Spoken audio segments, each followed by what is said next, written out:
आज हम सीखेंगे संलग्न आकृतियों का क्षेत्रफल प्राप्त करना।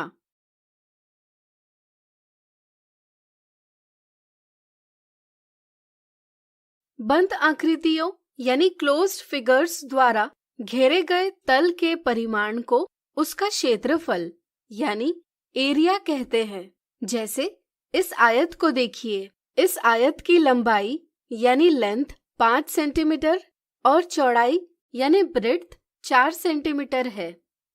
अगर हम इसे एक वर्गांकित कागज पर रखेंगे जिसमें 1 सेंटीमीटर भुजा वाले वर्ग बने हैं, तो हम देखते हैं कि इस आयत की परिसीमा यानी बाउंड्री कुल 20 वर्गों का स्थान घेरती है।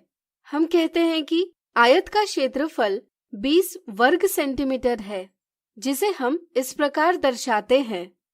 लेकिन अगर हम देखेंगे तो पाएंगे यहाँ आयत की लंबाई और चौड़ाई का गुणनफल है 5 सेंटीमीटर गुणा 4 सेंटीमीटर बराबर कोष्ठक में 5 गुणा 4 गुणा कोष्ठक में सेंटीमीटर गुणा सेंटीमीटर बराबर 20 स्क्वायर सेंटीमीटर।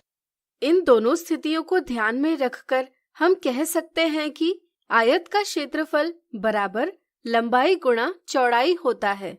यदि हम लंबाई को L से और चौड़ाई को B से दर्शाते हैं, तो आयत का क्षेत्रफल A होगा L गुणा B। जरा सोचिए, अगर आयत की लंबाई और चौड़ाई समान हो तो हमें कौन सा आकार प्राप्त होगा? सोचिए सोचिए। बिल्कुल सही, इससे आयत की सभी भुजाएं समान हो जाएंगी, यानी कि हमें वर्ग प्राप्त होगा। इस स्थिति में हम कह सकते हैं कि वर्ग का क्षेत्रफल बराबर भुजा की लंबाई गुणा भुजा की लंबाई बराबर भुजा की लंबाई का वर्ग। यदि हम भुजा की लंबाई को a से दर्शाएं तो वर्ग का क्षेत्रफल होगा a का वर्ग। अब इस आकृति को देखिए, क्या आप बता सकते हैं इसका क्षेत्रफल क्या होगा? सोचिए सोचिए। चलिए हम बताते हैं। हम इस आकृति को इस प्रकार 2 आयतों में बांट सकते हैं। चलिए इन्हें नाम दें।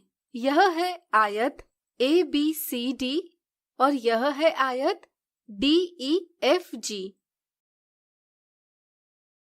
हम आयत ABCD की लंबाई 8 सेंटीमीटर और चौड़ाई AD बराबर AG ऋण DG बराबर 5 सेंटीमीटर ऋण 2 सेंटीमीटर बराबर 3 सेंटीमीटर लेंगे। इसी तरह आयत DEFG की लंबाई 3 सेंटीमीटर है और चौड़ाई 2 सेंटीमीटर है। इस तरह से आयत ABCD का क्षेत्रफल होगा लंबाई गुणा चौड़ाई बराबर 8 सेंटीमीटर गुणा 3 सेंटीमीटर बराबर 24 स्क्वायर सेंटीमीटर, और आयत DEFG का क्षेत्रफल होगा लंबाई गुणा चौड़ाई बराबर 3 सेंटीमीटर गुणा 2 सेंटीमीटर बराबर 6 स्क्वायर सेंटीमीटर। इसलिए पूर्ण आकृति का क्षेत्रफल होगा आयत ABCD का क्षेत्रफल धन आयत DEFG का क्षेत्रफल बराबर 24 स्क्वायर सेंटीमीटर धन 6 स्क्वायर सेंटीमीटर बराबर 30 स्क्वायर सेंटीमीटर। अब क्या आप इस आकृति का क्षेत्रफल ज्ञात कर पाएंगे? सोचिए सोचिए। चलिए हम बताते हैं। वांछित क्षेत्रफल बराबर वर्ग ABCD का क्षेत्रफल ऋण वर्ग EFGH का क्षेत्रफल। यहाँ वर्ग ABCD का क्षेत्रफल होगा भुजा का वर्ग बराबर 6 सेंटीमीटर का वर्ग बराबर 36 स्क्वायर सेंटीमीटर, और वर्ग EFGH का क्षेत्रफल होगा 4 स्क्वायर सेंटीमीटर। आकृति का क्षेत्रफल ज्ञात करने के लिए हम वर्ग ABCD के क्षेत्रफल से वर्ग EFGH के क्षेत्रफल को घटाएंगे।